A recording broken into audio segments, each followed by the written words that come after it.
Hey everybody, before we get started, I just want to let you know I'm probably going to make a few goofs in this run through, and if you want to know what they are, be sure to set your subtitles onto the Klingon channel. That's right, the Klingon channel, where all of my mistakes will be dutifully recorded. Kapla! And now, today Rahdo runs through Roll Through the Ages, the Bronze Age, which is a wonderful dice rolling civilization building game. This is one of the games that got me and Jen into modern designer board games. We still love it to this day, and I'm going to spend a few minutes running through it so you can see what it's all about. And I'm going to be playing just the regular Bronze Age version of the game today. You can actually go online and download the late Bronze Age version of the game, which basically just means you have a different score sheet that has a bunch of additional developments, scientific breakthroughs you can have. I think there's 4 additional ones, plus it changes the rules so the game lasts a little bit longer. But I'm just playing the base game today. Here is the sheet that represents Rahdo's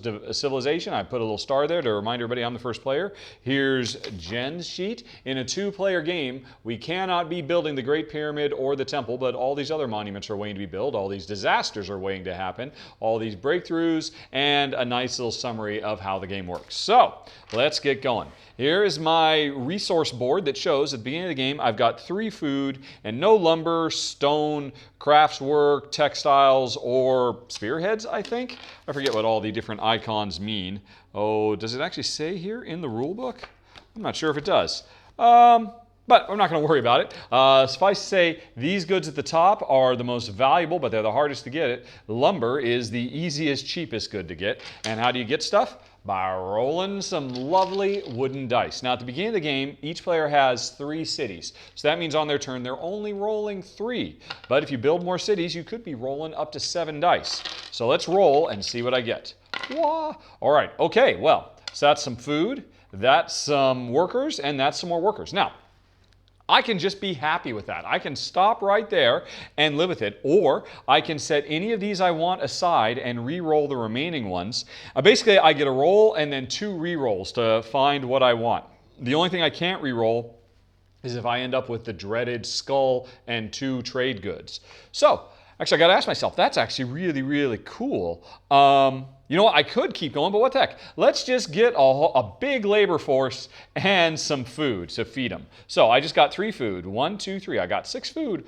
Woohoo! Now, there's a little reminder of how everything works. Roll dice and collect goods. So you roll up to, roll and re-roll twice. Then feed your cities and resolve your disasters. I got 3 cities. That means I need to feed them. 1, 2, 3. So this die kept everybody well fed. For every city I don't feed, I mark over here a disaster, which means I lose a point at the end of the game. But everybody was well fed. That die is done. And now, after you have fed cities and resolved disasters, build cities and or monuments. And that's where this huge labor force comes in. I got 6 little men who could be working either to build me. My 4th city requires 3 dudes. Let's go on ahead and build that. 1, 2, 3. There's 3 of my 6 guys, and I have just gotten a 4th city. So going into the next round, I'll be rolling 4 dice. But I've got 4 cities to feed instead of 3. Now, I've still got 3 more guys. I could start working on my 5th city, or instead, I could put them to work on one of these monuments.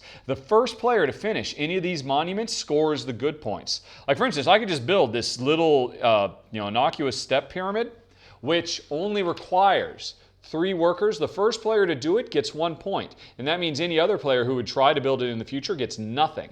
Or heck, I could start building the obelisk. 1, 2, 3. And then I need 4, 5, 6, 7, 8, 9. So if I devote 9 guys to this, that'll be worth 6 points. And again, if I'm the first player to do it, I get 6. And anybody else who wants to build it after me, even if they're just right behind me, only gets 3. So, am I going to put these guys to work giving me another city, which means more mouths to feed? Or am I going to... No, let's go on ahead and build a monument. Let's see. So do I just go for, heck, I could just lock in this 1 point here, guaranteed. Just lickety split. I could almost get the stone circle done, which would be 2 points. What the heck? Let's go big. Let's start working on this monument. 1, 2, 3. So I'm about 1/3 of the way there, and if I get it done, that'll be worth 6 points. So I have now built and cities and or monuments. Now I can buy one development. And these developments are all listed here. Leadership, medicine, religion, architecture, empires. To build these, I have to give up goods. And interestingly, I did not get any goods this round. I didn't roll any. So I've got none. So no, there's actually two things you can spend. I can spend goods to get enough capital to get these developments, or if I had rolled the coin. A coin is worth 7.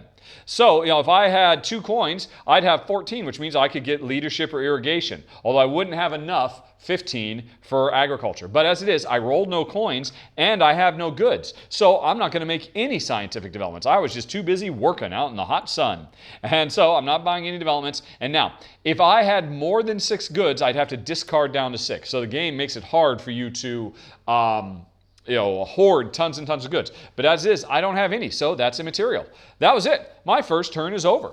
Now, let's see Jen's first turn. Here's her little starting thing. Here's her piece of paper. She is also starting with 3 cities, and she rolls. Ooh, all right. Wow. So, like I said, you can roll and then re-roll twice. The one thing you can't re-roll is skulls. These are locked into place. So, after Jen's all done rolling, if she has 2 skulls, that counts as a drought, which makes her lose 2 points. She has to mark down 2 disasters. But on the flip side, there's a silver lining here. Each one of these skulls will hurt her, but they also have 2 goods, so she can start collecting goods that she can use to get developments. So now, these can't be re-rolled. She has 2 re-rolls. She could start re-rolling this. And here's the interesting thing. If she wants to, re-roll. She could re-roll twice. If she could re-roll and get lucky and get 1 skull is no big deal. That's basically just, where is it? Oh, 1 skull is nothing. No problem, no bad effect. 2 skulls is a drought. That's where she is. She would lose 2 points. But if she has 3 skulls, that's pestilence. And instead of her losing points, I will lose points. Your opponents lose points. So if Jen could re-roll this twice and get a 3rd skull, not only would she get more goods, but I'd get hit with a negative points instead of her. So I think she's going to start re-rolling. And now she's actively hoping for some pestilence. That was her first re-roll. Okay. So now she's got some coins. That is $7 that could go towards buying one of these things. Plus all these goods she's got means she would definitely be able to get some good developments. Or does she roll one more time? She's going to roll one more time. And, all right, nope, she got this. Now this is her choice, 2 food or 2 laborers. And she's done. She cannot roll anymore. So now she's done rolling. She collects goods and food.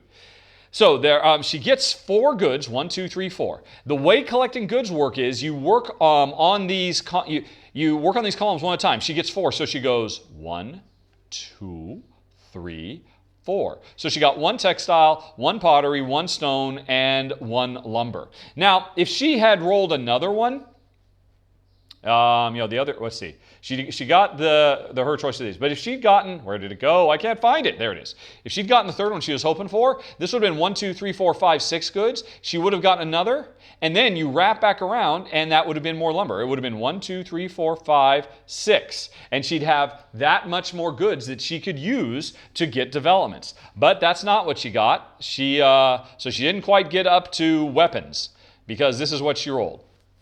So she got all those goods, and now she has to choose 2 workers, which wouldn't be enough to give her another city, nor would it be enough to get her a monument completed, or 2 food. I think she'll take the 2 food.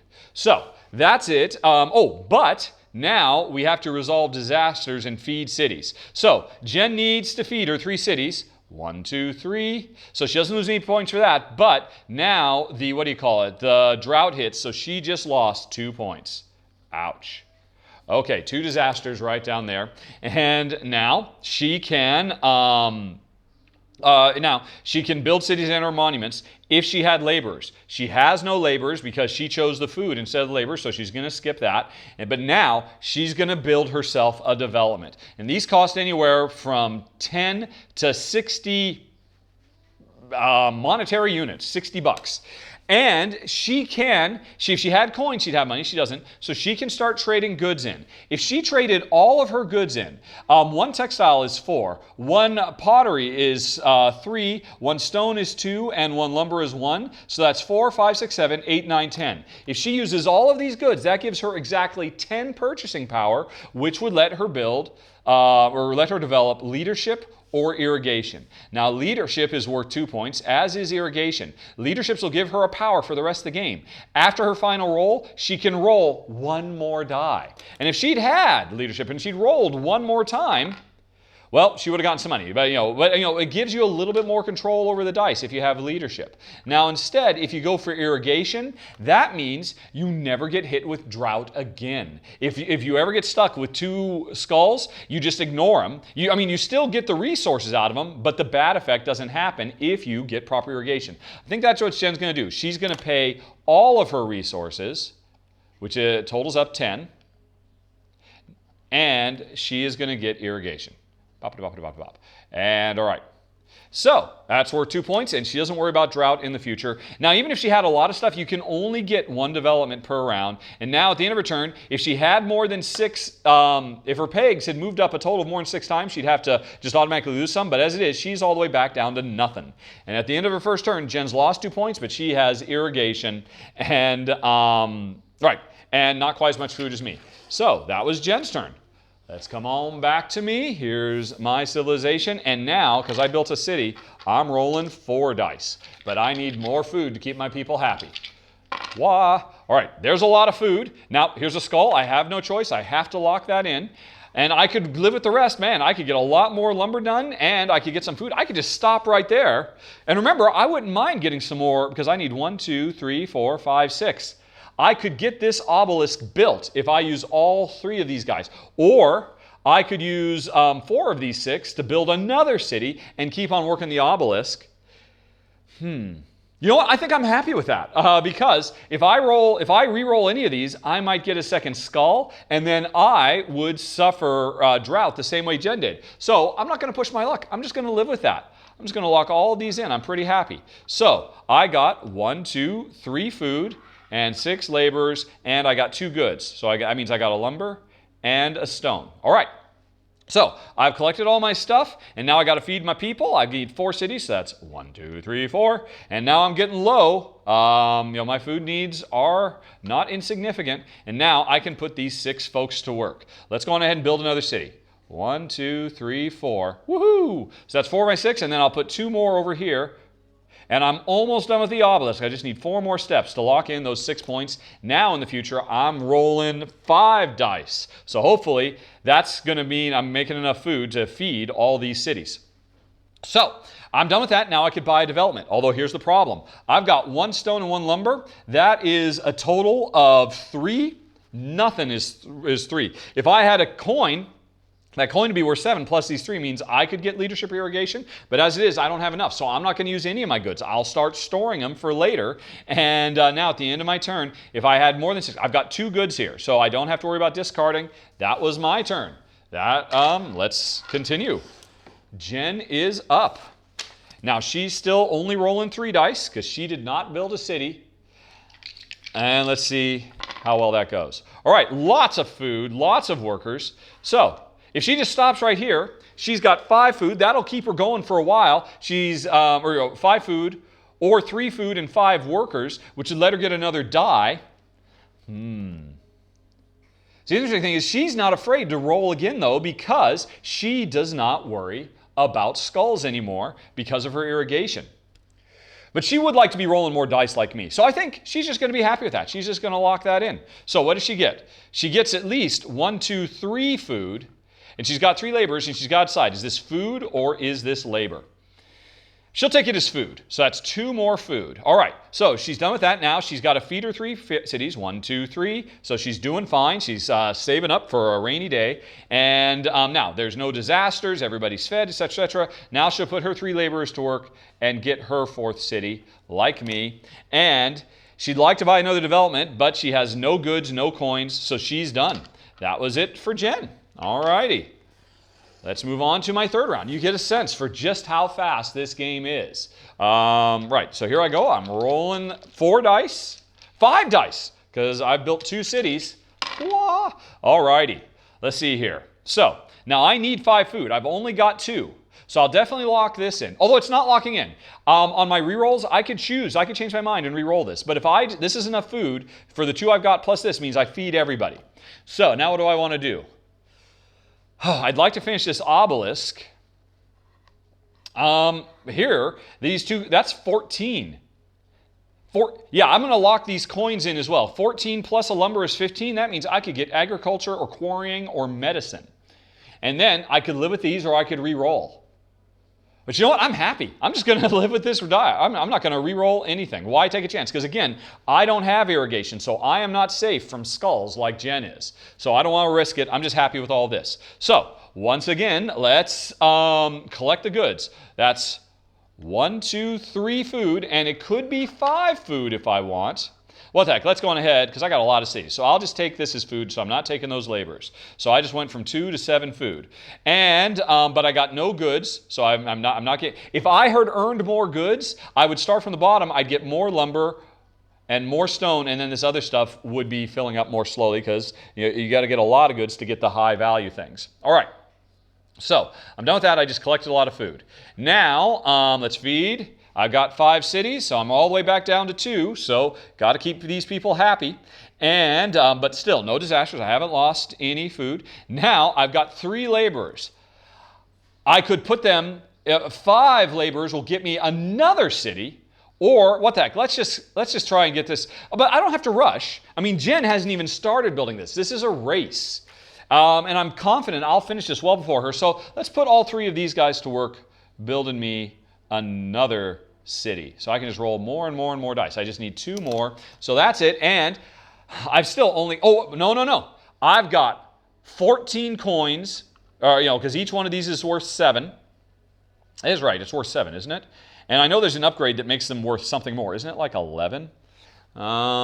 Which one is it? Yeah, coin. If I get coinage, that means every coin goes up to being worth 12. There's a nice little summary of what all the things do. As it says right here, normally each coin is worth 7, but if you get coinage, it's worth 12. Anyway, so I've got 14, 15, 16, 17 if I use all these goods.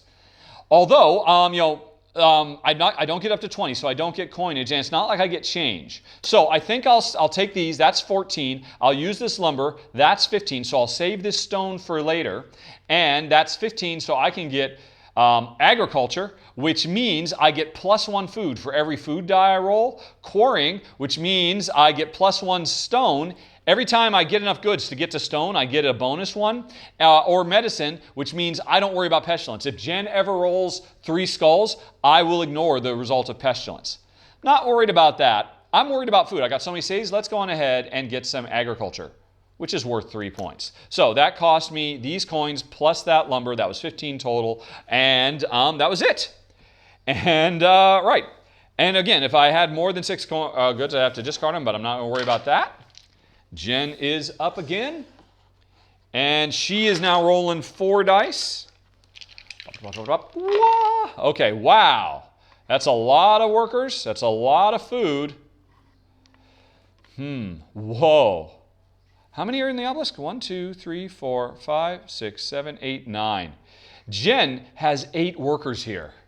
She could almost finish this obelisk just like that and snag it right up from underneath me. I think she's going to be a little sneaky. This is dangerous. She's going to go on ahead, and she's going to lock all these in, and she's going to roll, because if she got a 33% chance of getting more laborers or this labor food thing, which means all at once, because I got a little complacent, I thought, yeah, I've got this obelisk locked in, but Jen could snake it right out from underneath me. Because again, if she's the first to do it, she would get the 6-point value of it, and then mine, all this work would only be worth 3. So this is her first reroll. And she's wanting to see some more labor. She doesn't want to see a skull, because then that means it's locked and she can't re-roll it. Boom! That's exactly what she wants. She'll stop right there. Now, she needs to figure out what she's taking. Each of these are food, but she's not going to. She's going to ignore the food because she has 4 cities. She's got 4 food. She doesn't have to worry. Everybody's going to get fed. She's taking all this as labor. So, but before she does that, feeds her cities. 1, 2, 3, 4. She's now broke, but everybody's well fed. Now she can use all these laborers to build stuff. 1, 2, 3, 4, 5, 6, 7, 8, 9, 10. 1, 2, 3, 4, 5, 6, 7, 8, 9. Boom! Jen just locked it in, and I have to shake my head ruefully. I can never get that 6 points. So just like that, you can't rest on your laurels. So Jen's happy with that, and she has one more laborer. Where is she going to put him to work? He could start working on her 5th city, or she could say, you know what, I'm happy living with 4 cities, and he could start working on another monument. Although, again, in a 2-player game, you cannot build the pyramid or the temple. See, now, here's the thing. The game is going to keep going like this until one of 2 things happens. One player has finished their 5th development, and so Jen, we both have 1 development. Jen has irrigation, I have agriculture, or between us, every single good or wonder has been built, every single monument. And what that means is, so Jen, say Jen built the obelisk and the step pyramid and the hanging garden, and I built the stone circle and the great wall. That means between us, everything has been built, and that could trigger the end of the game. Or alternatively, the game could be triggered once somebody gets 5 developments. So we're a ways off. We haven't gotten very far yet. So is Jen going to start working on another development and keep her needs small and not go for big city? I think so. If that's the case, what does she want to build? I guess she wants to start building something else big. What the heck? Let's go on ahead and start building the Great Wall. The interesting thing is, it's worth 10 points to finish this thing. And if she does, she is safe from invasion, which is what happens if you get 4 skulls. If somebody rolls 4 skulls on their turn, everybody else loses 4 points unless they've got the Great Wall to protect themselves. So anyway, so that was Jen's turn. She just used a lot of labor. She has no resources, so she cannot buy another development, and that was it for her. Okay, back to me. I'm rolling my 5 dice. I've got a lot of hungry cities to feed. Let's see what we get. All righty. Whoa, whoa, whoa, whoa. Well, I'm not re-rolling those. 3 skulls means I'm going to get at least 6 goods, and Jen is going to get hit with pestilence because of the -3. Right, to be protected, what was it you need to be protected from pestilence? She doesn't have it. Drought, her irrigation protects her from level 2. All righty. Oh, wait, and actually I misspoke when I said that before. Pestilence means everybody else gets hit for 3. Invasion means you get hit. So here's the thing. If I roll another skull, I will get hit with an invasion, and I do not have the Great Wall to protect myself. Sorry, I got that mixed up. It's only pestilence that hits other people. So if I keep rolling, I'm in danger of getting invaded and losing 4 points. So that's scary. What do I have for my other dice? Hey, you know what? A lot of food and some labor. I think I'm fine with that. I'm not going to roll anymore. I'm just going to lock that in. So let's go on in and collect what I want. I get 3 food, 1, 2, 3, and this could either be food or labor. I've got enough food, so I'm going to take this as labor. Now, I also get 6 goods. 1, 2, 3, 4, 5, 6. If I'd gotten 7, the stone would have jumped up to 12. That would have been very cool. Now, as it is, I've got 1, 2, 3, 4, 5, 6, 7 goods. I'm going to, at the end of this round, if I don't spend some of these goods on a development, I'm going to lose them because I've got 1, 2, 3, 4, 5, 6, 7. So I'm definitely going to buy a development this turn, but I got to figure out how I'm going to spend all this stuff. So anyway, I got all those goods, and 3 skulls means every other player gets hit with pestilence unless they have medicine. Jen does not have medicine. So she just lost 3 points. 1, 2, 3. She has had 5 disasters. Yikes. Okay, so that was it. I've got a feed, and I've got 5 cities. I've got 5 food, so everybody's just barely fed. And I'll have to worry about that next turn, or I might start getting some disasters. And now I can buy a development. I have no coins, but this first arrowhead is worth 5, and then 6, 7, 8, 9, 10, 11, 12, 13, 14, 15, plus this 6, I've got 21 total. If I spend all of my goods, I've got 21 to spend. And now here's an interesting thing. These have both gotten up to, if I want to use stone or lumber to use a development, I can't just move them 1, I have to move them all the way back down, which means I will generate 6 If I use all my lumber, I'll generate 3. But I can't just say, hey, I'm only going to use my lumber once and still keep some. When you use it, they all go down. So if I use everything, I've got 21, which gets me up to coinage, which means coin is worth 12 instead of 7, or caravans, which means I don't have to discard anymore. So I can build up a lot of goods to get really expensive things like an empire, which costs 60. Caravans are a first step towards an empire. I could get religion, which means I don't have to worry about revolt, which is if I roll 5 skulls. I'm not too worried about that. Granaries means I can sell food for money. Normally, food is only used for feeding, so if I have a lot of food, but I don't have to. I mean, I could go for leadership or irrigation. Leadership would only cost me 10. So, like, how would I do that? Well, I don't have a perfect. Well, no, what I could do, I could use all this stone, which would be 6, and then these textiles, which would be 6 plus 4 is 10, and I paid equally. You don't get any change. So by doing that, I've spent 10. I've still got all these other goods, and that could get me irrigation or leadership. I'll take some leadership, so I can start re-rolling, and that was worth 2 points as well. So I can get out jail free if I'm not happy. Although again, I still can't re-roll skulls because once they're locked in, so skulls are scary. I take it back. You can re-roll a die with a skull on it. So leadership is even more powerful because it helps get rid of skulls. So that was my round. Jen's turn. She's got 4 cities. What's she gonna do? All right. She needs food. She's got 1 good. You know, I think she's just gonna lock this food in and then start re-rolling. She gets 2 re-rolls. And some coinage. But 7 coins by itself won't let her buy anything, and she has no goods right now. If she doesn't get any goods, those coins will be wasted because you can't store them. I think she'll just take some more food, so she's definitely saving up for winter. You know, actually, I think she'll keep this. Because, I mean, if she re-rolled and got... No, she's not worried. She's got irrigation. She's not worried about getting 2 skulls. So her last re-roll, and okay, she's got a lot of population or a lot of food. There we go. What is Jen going to take? She'll take the 6 food, and she can take 2 more food or 5 laborers. I think she'll take all that as labor. So she's not doing any development. She's got 5 labor, because remember, she's working on this great wall. 1, 2, 3, 4, 5. That's 10 points once she gets this done. So, all right.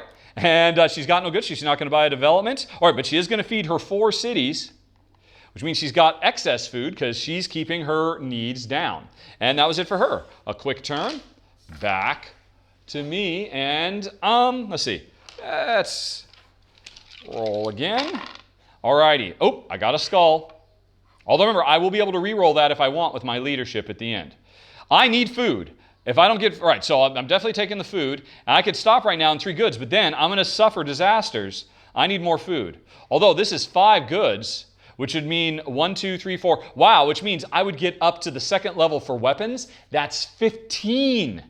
So that means I could really start saving up for big, expensive stuff. But if I don't re-roll and get some more food, I'm going to suffer some disasters. But you know what? Jen, she's already suffered a lot of disasters. I think I can afford a few. I'm pretty happy. Well, but I do have 1 re-roll. Let's just go on ahead, because at the end, when I do my re-roll, I can get rid of that skull depending on what else comes up. Oh my gosh, a 2nd skull. So now I'm going to suffer disaster unless I get a 3rd skull, in which case Jen suffers disaster. But remember, I can re-roll 1 of them because I've got leadership. I do need more food. So now all my food needs are covered for my 5 cities. I've got 1 more. Let's re-roll this. And all right, it's that again. So I'm done. I'll go on ahead and lock this in, and now I'll use leadership to re-roll 1 of these skulls because I do not want to suffer from drought. And okay, I got a good. There we go. So let's collect. 1, 2, 3. So that is 1, 2, 3, and that means I've got 1, 2, 3, 4, 5, 6, 7. I'm going to have to discard some stuff if I don't use some of this business that I'm saving up. Only 1 skull doesn't do anything. I'm going to make 5 food with those. And now, do I make more food or do I do some labor? I think I'll do some labor. All right, so I have 5 cities. I spent all my food. I've got 2 labor. I'm going to finish my 6th city. Boom. All right. Now, cities by themselves, they let you, they need more food, they let you roll more, that's all they do. But if you develop an empire before the game is over, all your cities are worth points. So, that was my labor. And I had no disasters. I fed, and so now I don't want to waste the goods. So what am I going to develop? So if I use my lumber, which I will, that's going to give me 6 purchasing power. Plus this clay is 9, so those two together is 15. That means I can get medicine or quarries. Let's go on ahead and get quarries. That means from now on, whenever I get stone, I get a bonus stone because of my quarries. Okay, and those quarries were worth 3 points. And remember, once somebody does, was it 5 developments? That can trigger the end of the game. So that was that. And it continues. Jen's going to roll now. But you know what? I think you've got the idea. The game keeps going until all these monuments are made, or somebody does enough developments, and then you tally up. You got a nice little summary here, the points you've lost, the points you get for your monuments, the points you get for certain special things. And if you were playing through the ages of the late Bronze Age, well, the game goes a bit longer and there's more special powers, but otherwise it's pretty much exactly the same game. And that's it, folks. That is Roll Through the Ages. Now, I could go and do a separate final thoughts, but I'm not going to bother. I'm just going to say right here, right now, Jen and I love this game. Haven't played it for a while, I'll be honest, because there's always new games I'm having to play to do Rahdo runs through. But man, this was a blast just to play. It also comes with nice little solo rules. It's interesting. I've never tried it. There's other that you can also play with a trading variant, which is kind of like Settlers of Catan, where players can, well, yeah, I'll give you some lumber if you give me one of those weapons, so you can actually trade goods back and forth. Although in a 2-player game, that's just never going to happen, unfortunately. But with more players, the trading gives you an additional level of interaction. And it's funny, it also says, go to rollthroughtheages.com and see even more variants. If you go to this website, it's just some random Japanese page that has to do with hair salons or something. So I don't know where these variants have disappeared to, but you can go on Board Game Geek and print this out so you can roll through the late, which is definitely a more interesting game. It's heavier, there's more interesting choices, the game lasts longer. There's probably other variants out there, but Jen and I, we've always just been happy to play the Bronze Age or the late Bronze Age. And we just love it to bits. Another thing that I have to say is so cool about this game is how portable it is, how travel friendly, because the developers did not say, hey, let's just have a whole bunch of cubes and players collect a bunch of cubes and put them on a printout, which means if you tried to play this on the, I mean, you could play this in a car because, you know, the pegs aren't going anywhere. Well, okay, if you shudder really violently, if you're getting a lot of turbulence, but, you know, Jen and I have actually played this on a plane. That was a bad example, but, you know, a little bit doesn't work. You've got a dice tray, so you don't have to worry about, you know, rolling out of control. You just use the bottom of the box, and, you know, players can just write directly on their paper. It's an excellent travel game. It's a lot of fun. It plays super fast. It's very satisfying. Every time you play, you're going to get, you know, I mean, you could go after certain strategies, but really it's how you manipulate these dice, how you mitigate your luck. Do you take leadership, gives you more control over the dice? Do you go for caravans, which means you could save up for a lot to get really big, super powerful things? Do you just try to get these monuments built really fast? They're worth points, but then if somebody's competing against you, like what Jen just did and took 3 points away from me because she got the obelisk done before I did, there's a lot of fun stuff. It's a great game. There's no surprise this is so well loved, and it's definitely in Jen's and my top 10 dice game of all time, even to this day. That is Roll Through the Ages, the Bronze Age. Now, the interesting thing is, a sequel for this came out, Roll Through the Ages, the Iron Age, and I don't really know much about that. I know it adds a lot more options, it adds extra stuff, but maybe someday I'll play it, but in the meantime, we love our Bronze Age, and that's it, folks. Thanks for watching. Now, if you have any questions, comments, concerns, as always, please let me know. Otherwise, thanks for watching. Hope you have a very, very nice day. Talk to you later. So long. Bye-bye.